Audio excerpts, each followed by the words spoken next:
بریم. سلام، من بهار هستم به همراه محمد. قراره توی پیجمون کلی حرکت‌های جدید بهتون آموزش بدیم، حرکت‌های یوگا. قراره تجربه‌های خوبی رو توی یوگا با هم داشته باشیم و یه عالمه چالش هیجان انگیز.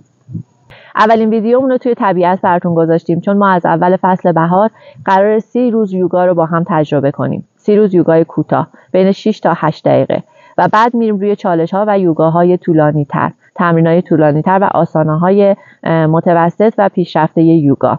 با ما همراه باشید از طبیعت و بعد یوگاهای 6 تا 8 دقیقه‌ای توی لوکیشن‌های مختلف. خوشحالم که ما رو همراهی میکنید. لطفاً حتما ما رو برای پشتیبانی کردن سابسکرایب کنید، زنگوله رو فشار بدید برای اینکه ویدیوهای جدید براتون بیاد. نماسته.